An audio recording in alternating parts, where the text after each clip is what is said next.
Podemos receber esse homem de Deus aplaudindo, agradecendo a Deus pela vida dele, e ele tem a palavra para nós.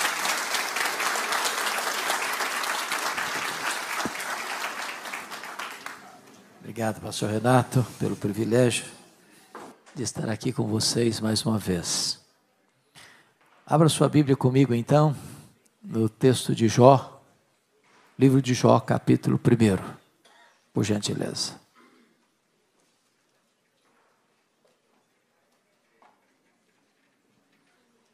Jó capítulo 1. Nós vamos ler dos versos 6 a 12.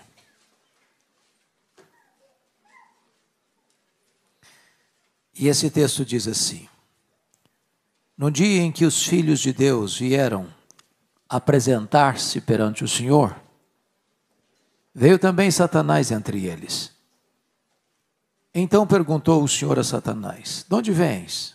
Satanás respondeu ao Senhor e disse: De rodear a terra e passear por ela. Perguntou ainda o Senhor a Satanás: Observaste o meu servo Jó? Porque ninguém há na terra semelhante a ele, homem íntegro e reto, temente a Deus, que se desvia do mal. Então respondeu Satanás ao Senhor: Porventura Jó debalde ou inutilmente teme a Deus? Acaso não cercaste, concebe a ele, a sua casa e a tudo quanto tem? A obra de suas mãos abençoaste, os seus bens se multiplicaram na terra. Estende, porém, a tua mão e toca-lhe em tudo quanto tem, e verás se não blasfema contra ti na tua face. Disse o Senhor a Satanás: Eis que tudo quanto ele tem está em teu poder, somente contra ele não estendas a tua mão. Satanás saiu da presença do Senhor. Capítulo 2, verso de 1 a 6. No dia em que os filhos de Deus vieram apresentar-se perante o Senhor, veio também Satanás entre eles apresentar-se perante o Senhor. Então o Senhor lhe disse, disse o Senhor a Satanás: De onde vens? Respondeu Satanás ao Senhor e disse: De rodear a terra e passear por ela. Perguntou o Senhor a Satanás: Observaste meu servo Jó? Porque ninguém há na terra semelhante a ele, homem íntegro e reto, temente a Deus, que se desvia do mal. Ele conserva a sua integridade, embora me incitasses contra ele para o consumir sem causa. Então Satanás respondeu ao Senhor: Pele por pele, e tudo quanto o homem tem dará pela sua vida. Estende, porém, a tua mão, toca-lhe nos ossos e na carne, e verás se não blasfema contra ti na tua face. Disse o Senhor a Satanás: Eis que ele está em teu poder, mas poupa-lhe a vida. Esse texto relata esse episódio de Deus reunido com os seus filhos. Eu quero crer que aqui são os anjos, e quero crer que essa reunião acontece nas regiões celestes. E sem que a Bíblia nos dê explicação, nos informa que Satanás apareceu por lá. E é Deus quem toma a iniciativa e pergunta a Satanás: De onde vens? Satanás respondeu: De rodear a terra, passear por ela. Satanás é uma espécie de turista inveterado. Ele anda por aí, está de olho, está antenado, está procurando uma brecha, está procurando alguém para devorar. E Deus cutuca outra vez e pergunta assim: Observaste o meu servo Jó? E Deus dá o currículo de Jó. Não há ninguém na terra semelhante a ele, homem íntegro, reto, temente a Deus, que se desvia do mal. Em outras palavras, Deus está dizendo: Jó é único, singular, não tem ninguém parecido com ele. Homem íntegro é aquilo que você é com a porta do quarto trancada, sem ninguém observando. Reto é aquilo que você é em público, todo mundo está vendo. Temente a Deus, princípio da sabedoria. Homem que se desvia do mal, deliberadamente santo. Satanás poderia responder assim: Bom, esse eu não conheço ainda. Não tive tempo para observá-lo ainda. Ando meio ocupado, tenho outras agendas. Quem sabe um dia eu boto os olhos nele. Mas não foi a resposta de Satanás. Satanás respondeu assim: Também puderas. Desse jeito é muito fácil te adorar. Tu tens abençoado a vida dele. Tu tens cercado a casa dele com um grande muro de proteção. Tudo que esse homem bota a mão vira dinheiro. Os bens dele prosperam na terra. Mas toca no que ele tem. e verás se não blasfema contra ti na tua face. O que um homem tem? Um homem tem família? Um homem tem bens? Toca no que ele tem, e verás se não blasfema contra ti na tua face. Satanás está aqui insinuando duas coisas. Está insinuando que ninguém adora Deus por quem Deus é, apenas por aquilo que Deus dá. Satanás está insinuando que Deus precisa subornar as pessoas com bênçãos para receber delas adoração. Satanás insinua mais, que Jó só adora a Deus por interesse, porque ele percebeu que religião dá lucro, que servir a Deus é um grande negócio, que isso reverte em prosperidade financeira para ele. Mas se Deus tocar no que ele tem, esse mesmo homem que hoje é um adorador vai blasfemar na cara de Deus. Desta maneira, Satanás levanta duas teses. Primeira tese: ninguém ama mais a Deus do que o dinheiro. Segunda tese: ninguém ama mais a Deus do que a família.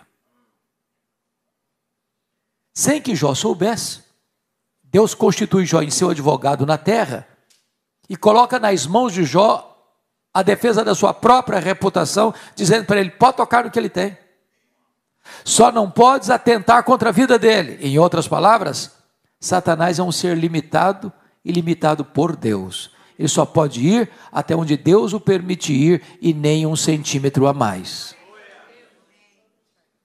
Então, com a permissão de Deus, Satanás sai dali para provocar um verdadeiro terremoto na vida de Jó.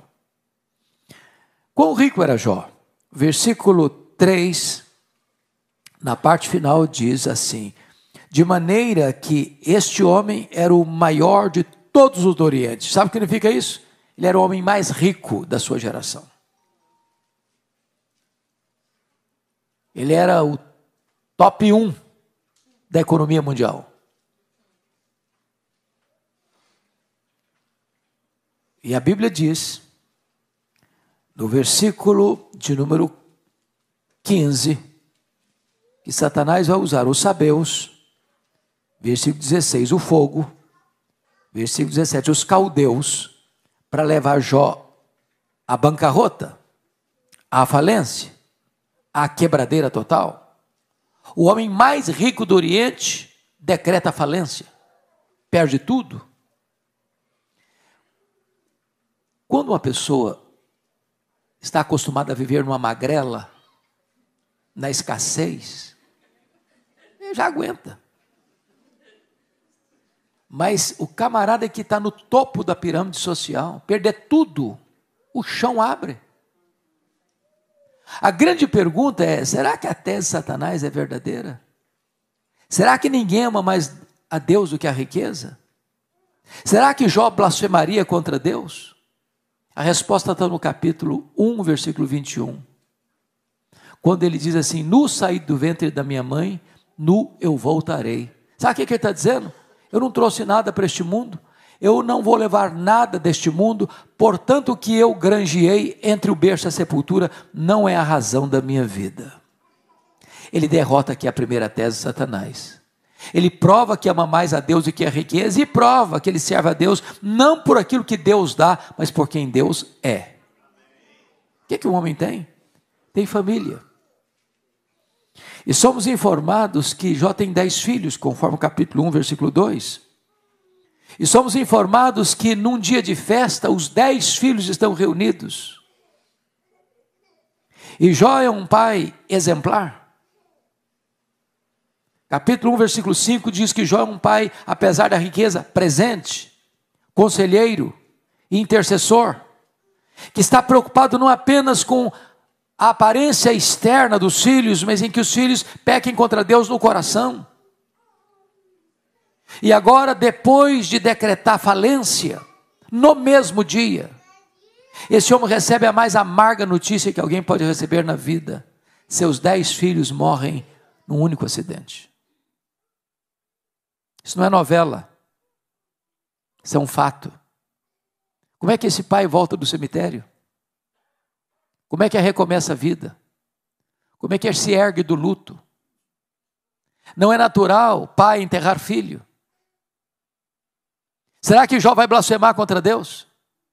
Será que a tese de Satanás é verdadeira? Será que ninguém ama mais a Deus do que a família? A resposta está no capítulo 1, versículo 20.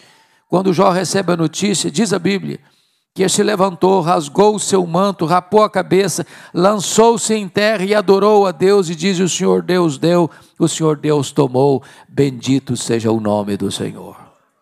Ele derrota a segunda tese de Satanás, e prova que ama mais a Deus do que a família, e prova que ele adora a Deus, não por aquilo que Deus dá, mas por quem Deus é.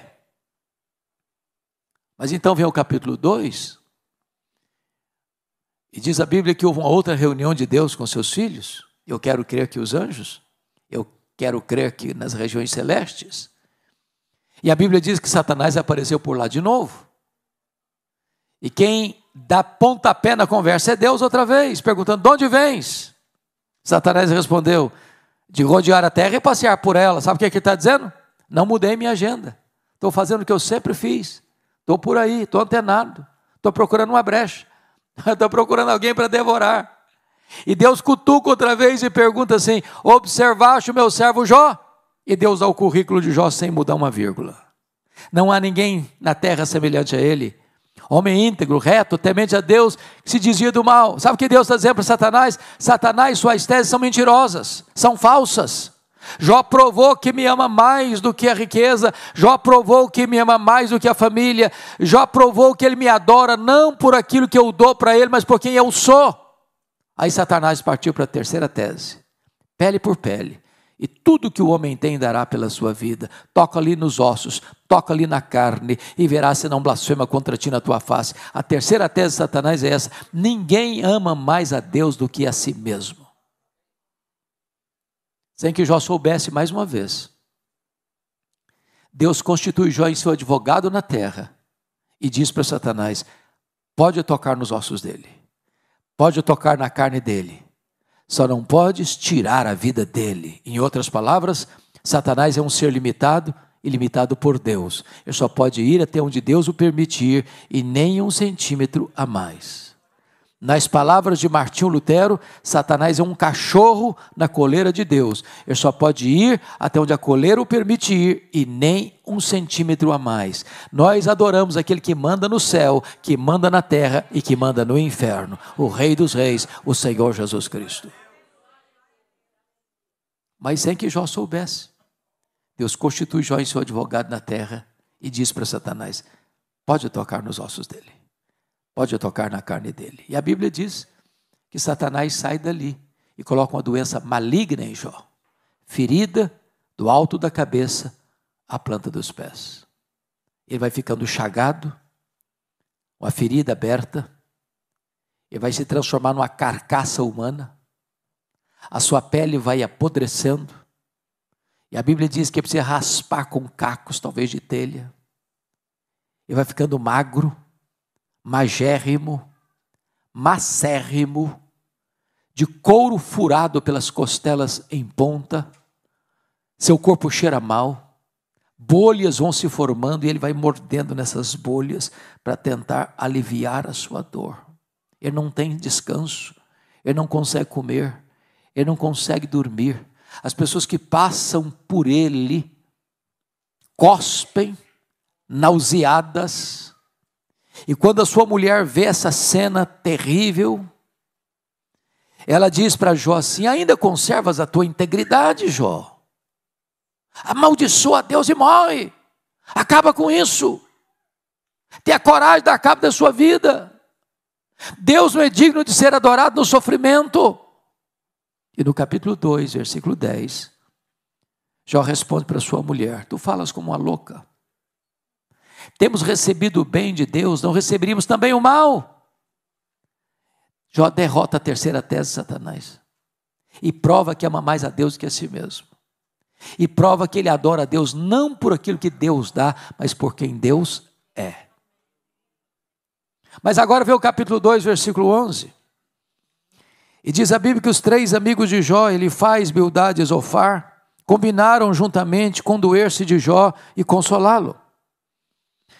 E eles foram então, e quando chegaram, levantando de longe os olhos, versículo 12, não reconheceram Jó, e ergueram a voz e choraram. Cada um rasgou o seu manto, lançou pó ao ar sobre a cabeça. Sentaram-se com Jó na terra 7 dias e 7 noites, e nenhum deles dizia palavra alguma para Jó, pois viam que a dor de Jó era muito grande. E a pergunta é: esses homens eram amigos de Jó? E a resposta insofismável é: claro que eram amigos de Jó. Você já fez alguma visita assim para alguém?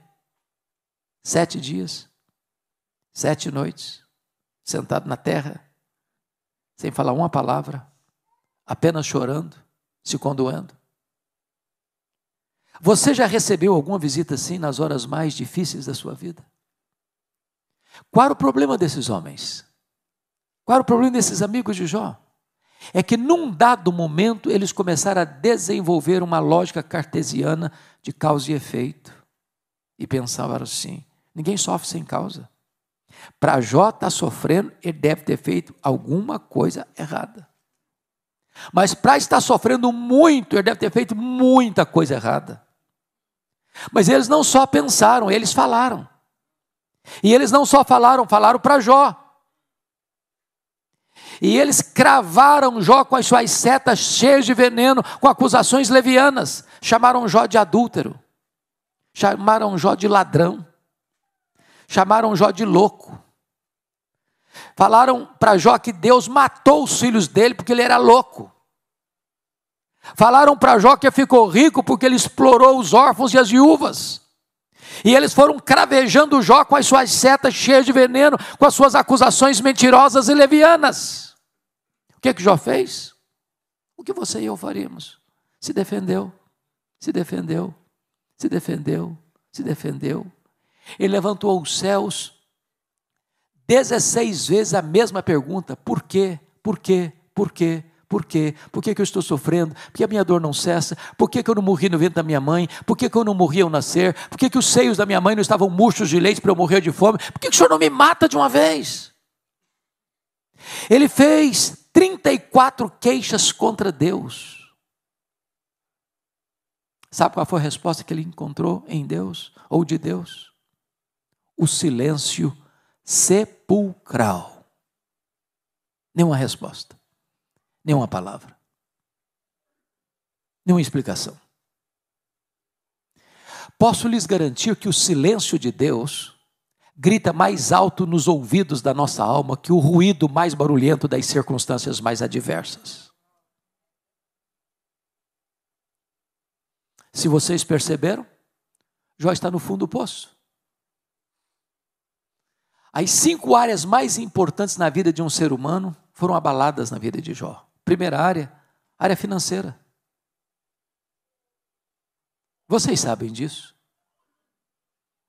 Se a sua vida financeira entra em colapso, se ela se derrete, e você não tem mais teto, e você não tem mais cama, e você não tem mais comida na mesa, e você não tem mais sustento diário, todo ser humano entra num processo de pânico, de desespero. O homem mais rico está pobre. A segunda área é a área da saúde. Meus irmãos, quando o homem adoece, não importa se ele tem 100 milhões de dólares no banco, aquilo não dá segurança para ele. Uma das coisas mais dramáticas que nós vemos na pandemia é que morreram ricos e pobres, empresários e empregados. Lá no Brasil, um dos maiores banqueiros do Brasil morreu de Covid, e a filha chorando no funeral, porque não tinha nem gente, ela e a família só, para sepultar. Diz que o mais terrível é que meu pai, sendo dono de um império econômico, morreu por aquilo que é de graça, o ar nos seus pulmões. A enfermidade bota todo mundo no mesmo patamar. Jó está chagado. O corpo dele é uma ferida viva. Ele é uma carcaça humana.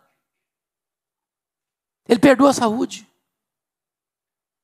A terceira área, meus amados irmãos, são os filhos.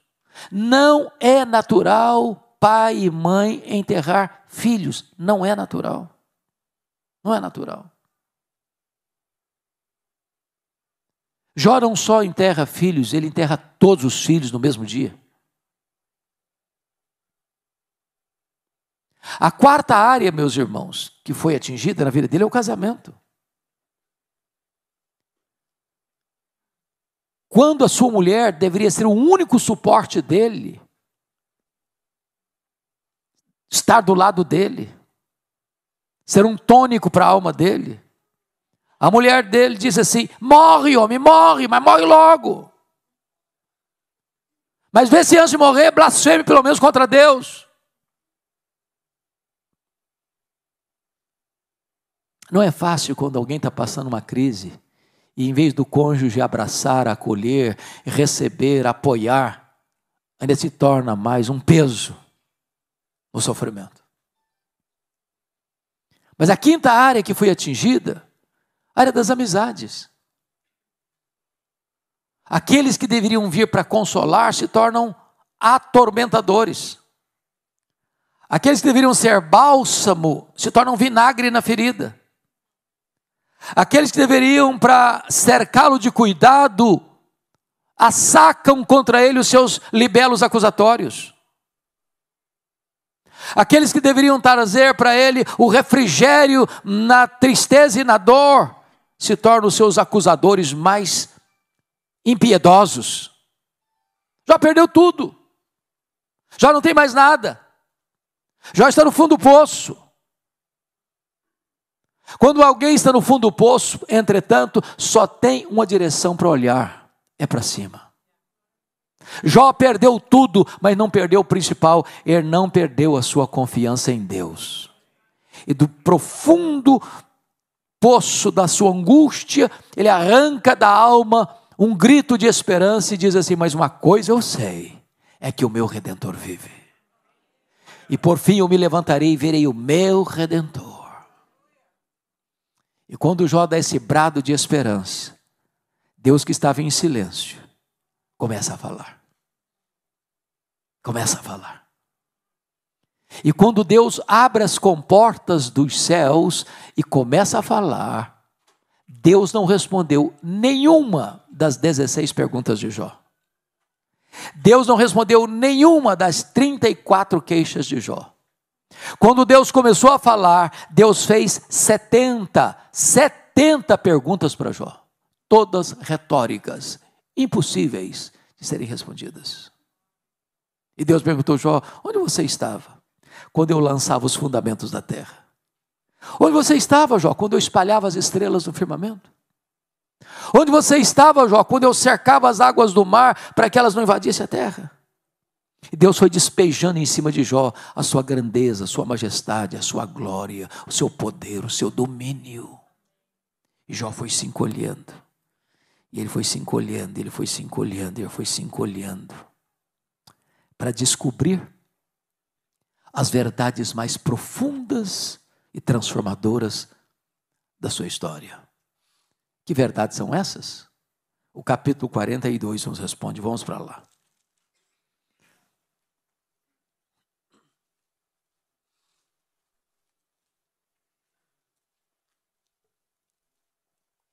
A primeira verdade que Jó descobre, meus amados irmãos, ele reconhece a onipotência de Deus no versículo 1 e 2. Então respondeu Jó ao Senhor: bem sei que tudo podes. Você e eu temos impossibilidades intransponíveis. Eu gosto muito de ler. E toda semana, literalmente, eu passo pelas livrarias dos aeroportos para ver o que está saindo. E você bem sabe que as obras mais publicadas na América, no Brasil, são livros de autoajuda, que dizem que você é forte. E livros que ensinam você a ficar rico rápido. Eu acho que eu não estou sabendo ler esses livros.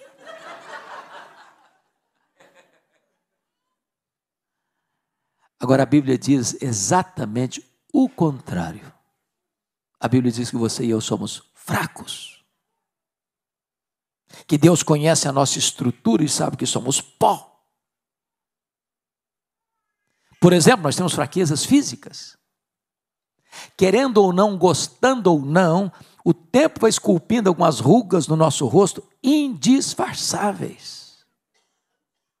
As meninas mais inteligentes ou mais espertas do que os homens driblam isso melhor com um bom cosmético. Às vezes acorda-se de manhã e é um caos, bota um bom cosmético, vira um cosmos. Mas chega uma hora que uma boa cirurgia plástica ajuda muito. Agora, há um tempo, ainda que o famoso cirurgião Pitangui ressuscitasse dentre os mortos, não tem mais jeito. As pernas ficam bambas, os joelhos trôpegos, as mãos descaídas, os olhos embaçados. E diz os entendidos que cada fio de cabelo branco que brota na nossa cabeça é a morte nos chamando para um duelo. Eu acho até um exército acampado ao meu redor.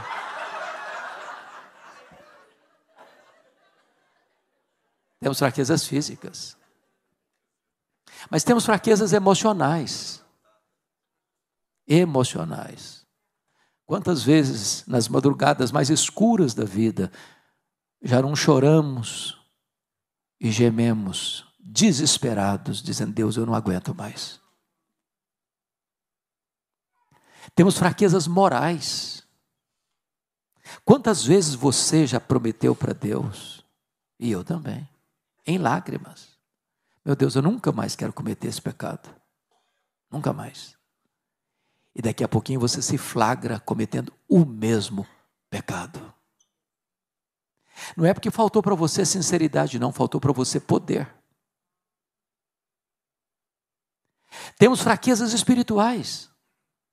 Somos um ser ambíguo, paradoxal, contraditório. O bem que queremos fazer, não fazemos. O mal que não queremos, esse praticamos. Somos fracos.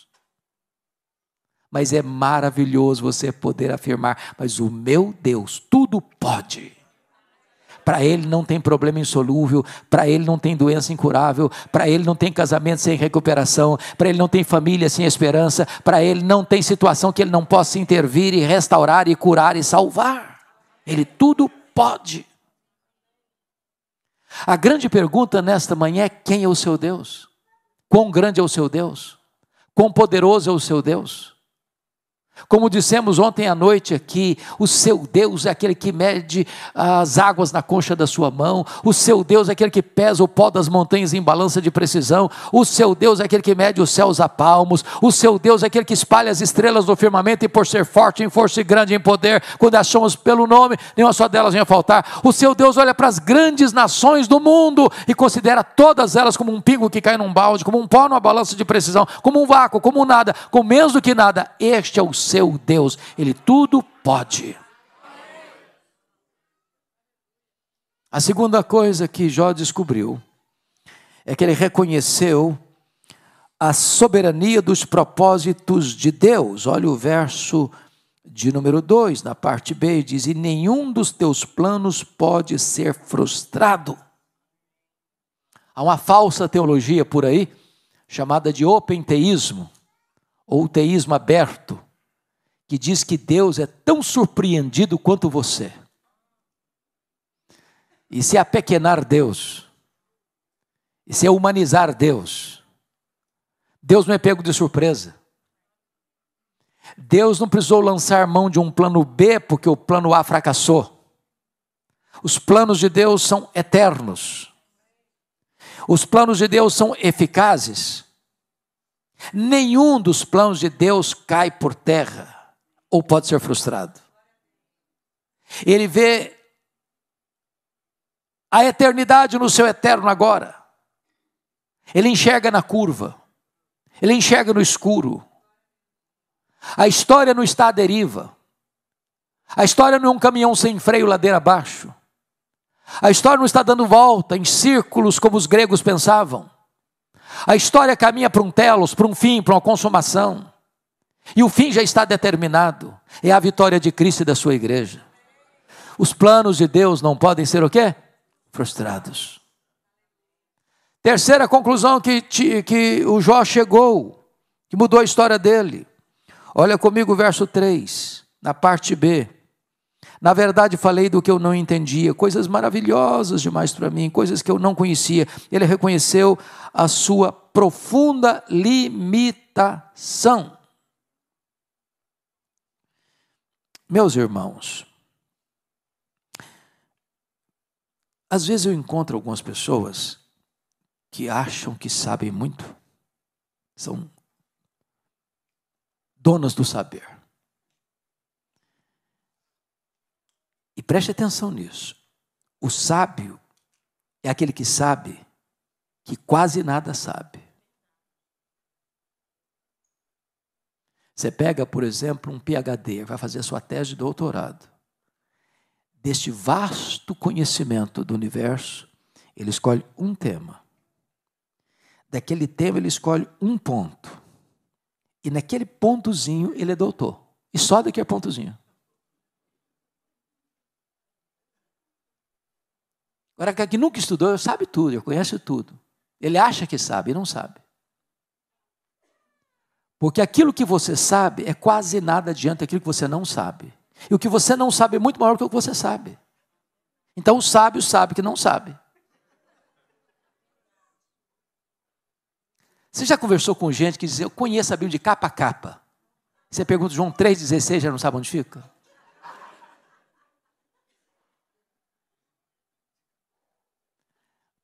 Eu fui criado na roça. Naquela roça mais artesanal, de plantar milho, de colher o milho na mão. E quando você vai colher uma roça de milho, ela está seca na hora de colher, existe uma diferença entre espiga boa, granada, e o restolho, que só tem palha e sabugo. Toda espiga boa, na hora de colher, ela se dobra. O restolho, que só tem palha e sabugo, ele nunca se dobra, fica empinadinho, empinadinho. Quando você encontrar uma pessoa muito empinadinha, pode ter certeza, é restolho. Só tem palha e sabugo. Porque se você tem consciência da sua limitação, você se dobra. Você se dobra. Veja você que ele diz, na verdade eu falei do que eu não entendia. Coisas maravilhosas demais para mim. Se você lê o livro de Jó, tem muita gente que pensa que Jó era paciente no sentido estoico da palavra, de sentar num canto da sala e ficar calado, trincando os dentes. Não, Jó falou o tempo todo. Jó espremeu o pus da ferida. Ele perguntou, ele se defendeu, ele se queixou. E quando a gente está machucado, a gente fala. E fala, e fala, e fala, e fala. Mas às vezes não está sabendo o que está falando. Quando Deus despejou em cima dele a sua glória, a sua majestade, ele botou a mão na boca e disse, meu Deus, quanta coisa eu falei sem saber. Eu sei que isso só acontece comigo e com Jó, com vocês não deve acontecer. Jó reconheceu a sua limitação. Quarta coisa que Jó descobriu. Olha comigo o versículo número 5. Eu te conhecia só de ouvir, mas agora os meus olhos te veem. Ele reconhece o seu limitado conhecimento de Deus. Isso me choca muito. Porque quem esse homem está falando que eu conhecia Deus só de ouvir? É o homem que o próprio Deus disse, não tem ninguém na terra semelhante a ele. O mais piedoso dessa geração. Um homem íntegro, reto, temente a Deus, que se desviava do mal. Como é que você entende isso? Então me permita explicar fazendo uma pergunta. Você conhece a Deus? Conhece? Quanto você conhece? Quanto? Isso me lembra daquele indivíduo que nunca tinha visto o mar. Não sei se ele era mineiro ou goiano, ou mato-grossense. O sonho da vida dele era conhecer o mar. Um dia ele faz uma viagem para o litoral. E quando ele vê o mar, ele fica extasiado e exclama, agora eu conheço o mar. Aproxima-se dele um marujo com a pele tostada de sol e sal, e diz: eu também conheço o mar. Qual a diferença entre eles? Você conhece a Deus? Quanto você conhece? Por exemplo, João 17,3 diz que a vida eterna é esta: conhecer a Deus e a Jesus Cristo a quem enviaste. A própria essência da vida eterna é conhecer a Deus. Você sabe o que você vai estar fazendo no céu daqui, quando você for para lá? 1000 anos, lá na glória? Você vai estar conhecendo a Deus. Você sabe o que você vai estar fazendo no céu depois de 1 bilhão de anos que você estiver lá na glória? Você vai estar conhecendo a Deus. Deus é inesgotável em seu ser. Nem toda eternidade será suficiente para você esgotar o conhecimento de Deus, porque Ele é inesgotável em seu ser. Em outras palavras, o céu não vai ser monótono, boring. O céu vai ser dinâmico. Há pouco tempo uma menina me procurou, um adolescente, disse: pastor, não quer ir para o céu não. Eu falei: como assim, filha? Você ficou maluca? Não quero não. Eu falei: me explica melhor. Eu acho que o céu vai ser, eu vou sentar numa nuvem branca, pegando uma harpa, tocando, cantando. Não aguento essa vida inteira não, eu quero coisa dinâmica para a minha vida. Não, o céu vai ser dinâmico. E tem mais, você e eu vamos trabalhar no céu, sabia? Quem não gosta de trabalhar está encrencado.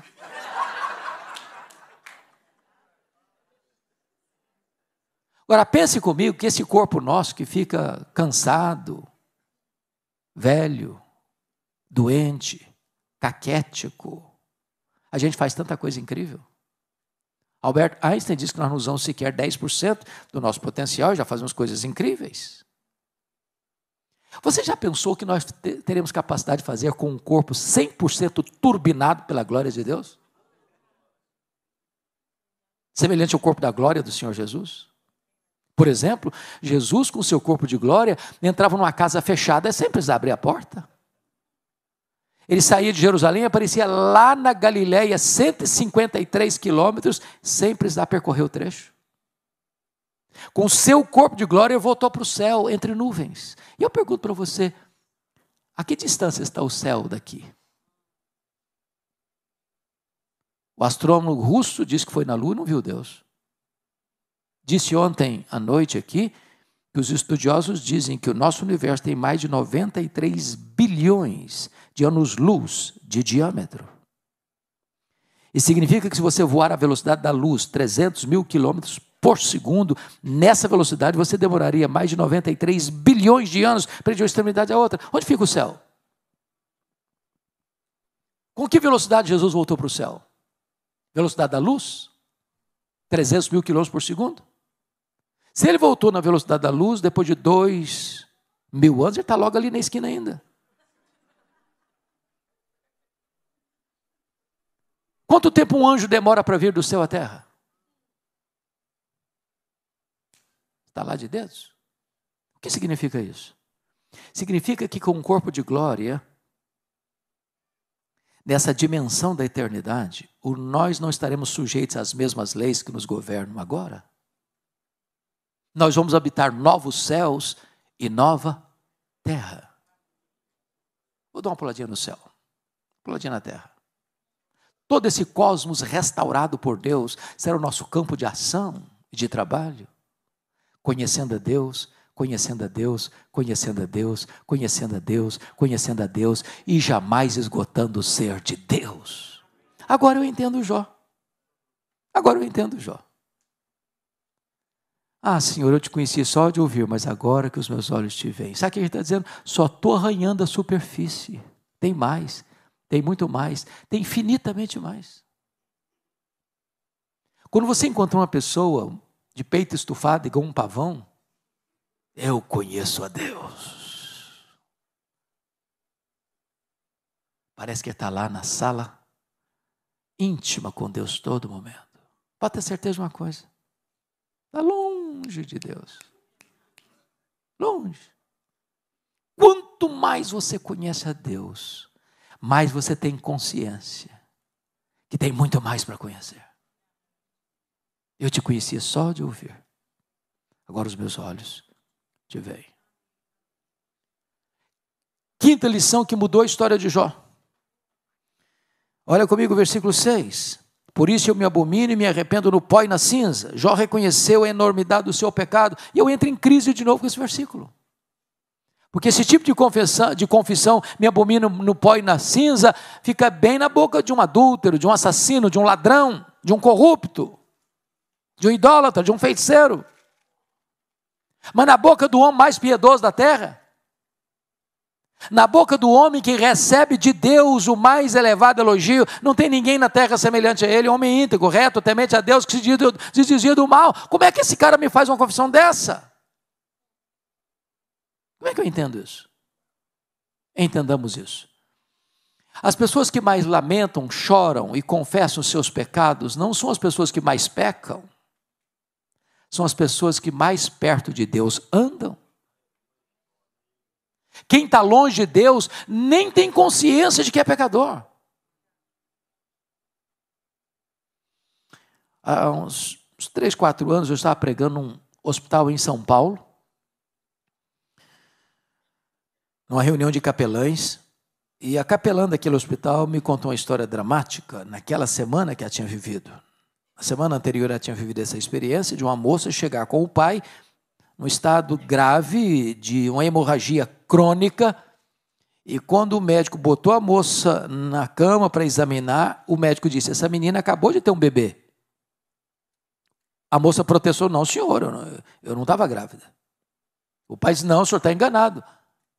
Ela não teve um bebê. O médico disse: pois ela teve um bebê e me traga o bebê, porque senão eu denuncio a polícia. Meia hora depois chegava um bebê numa caixa de isopor. Nenhum remorso da filha, nenhum remorso do pai.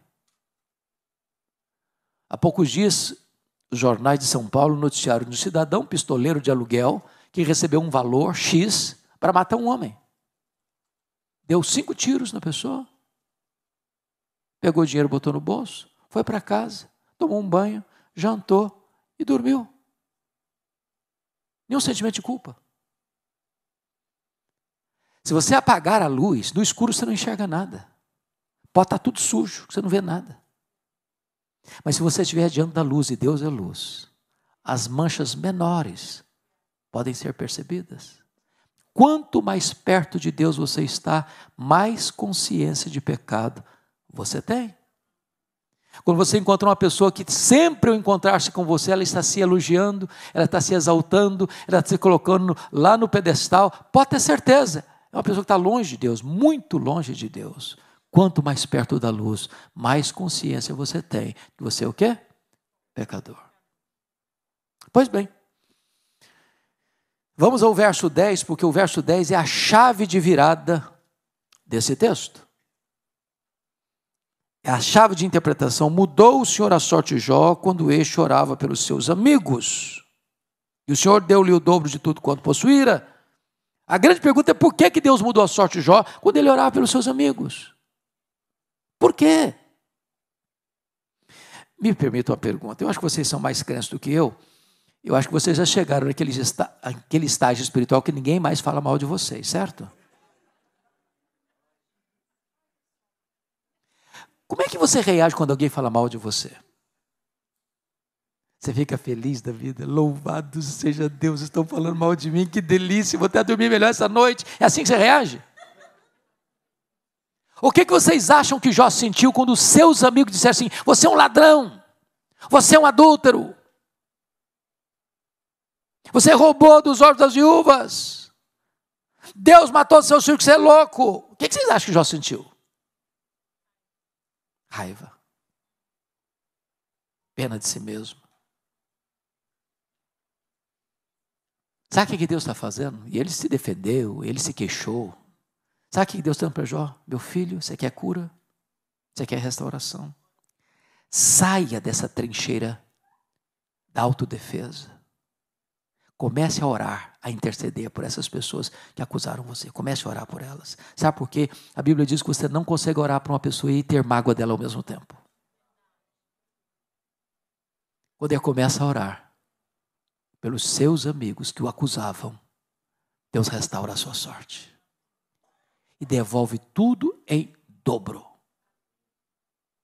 O que é curioso, que as 5 áreas que Satanás tentou destruir na vida de Jó, Deus restaurou todas elas. A primeira área foi a área da saúde. Está lá no versículo 16 do capítulo 42, diz que Jó viveu mais 140 anos. E viu os filhos dos seus filhos até a 4ª geração. Eu acho que não ficou nem cicatriz, nem sequela. O Deus Jeová Rafa, o Deus da cura, está aqui nesta manhã.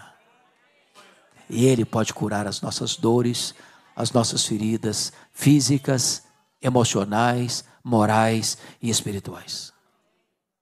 A segunda área que Deus mudou, irmãos, foi a área financeira.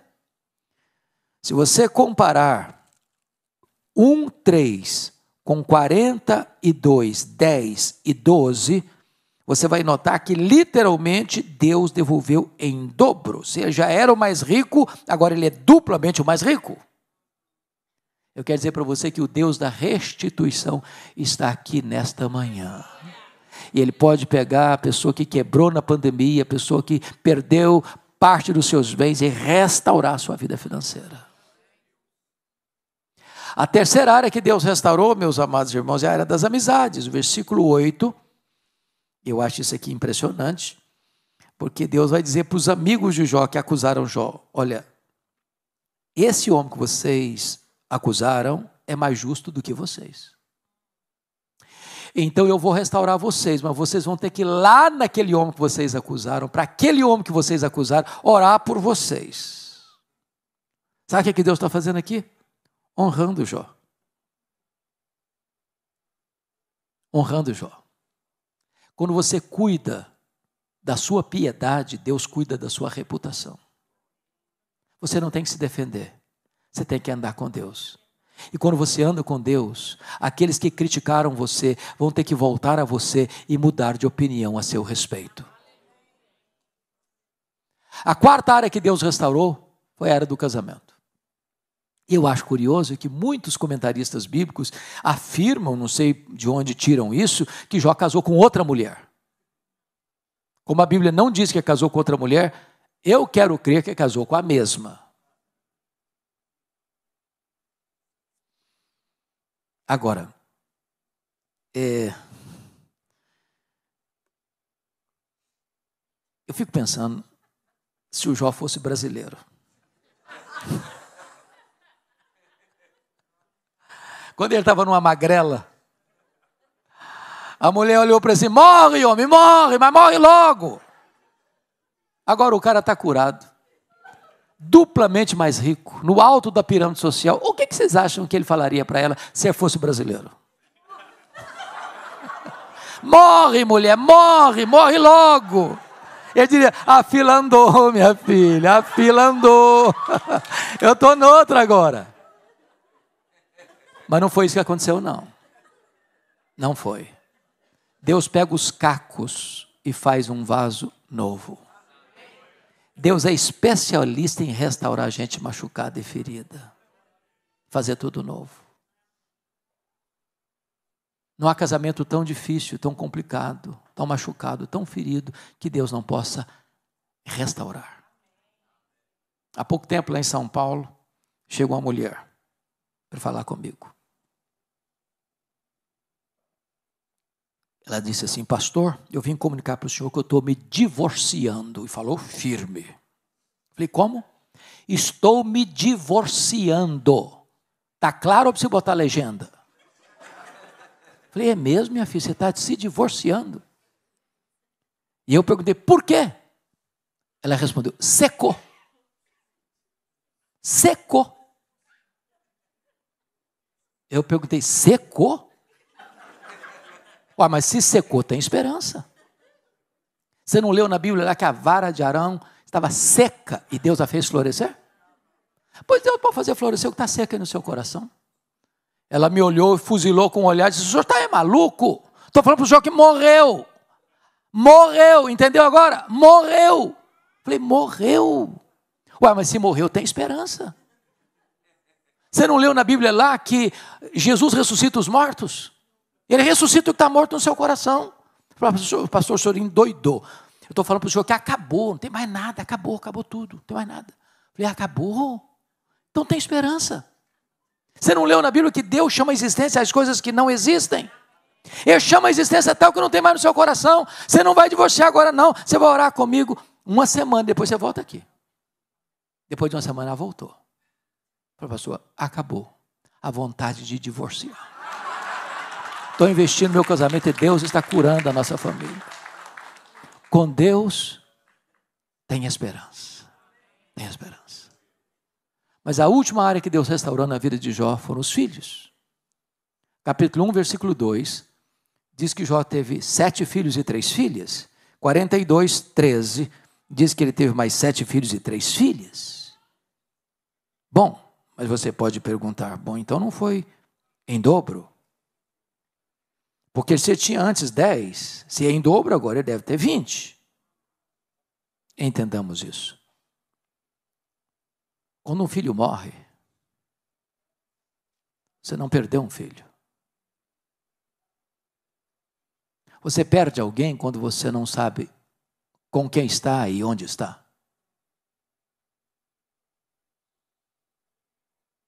Mas quando você é crente, você sabe que aqueles que morrem deixam o corpo e vão habitar com o Senhor. Como aquele pai que voltava do cemitério, depois de sepultar seu filho único, e o amigo foi lhe dar um abraço e disse, meus pêsames, eu soube que você perdeu o seu filho. E ele respondeu, não, eu não perdi o meu filho, eu sei onde está meu filho, eu sei com quem está meu filho está no céu, meu filho está com Jesus, eu não perdi o meu filho. Jó agora tem 10 filhos no céu, Jó agora tem 10 filhos na terra. Deus restaurou e restaurou completamente. Sabe o que me impressiona? É que Deus restaurou, mas Deus não explicou para Jó por que ele sofreu. Restauração, sim. Explicação, nem sempre. A intenção de Satanás era jogar Jó para longe de Deus. Sabe o que ele conseguiu? Colocar Jó mais perto de Deus. Sabe por quê? Porque os planos de Deus não podem ser frustrados. Este é o seu Deus. Este é o nosso Deus. Digno de toda a honra, toda a glória e todo o louvor. Amém.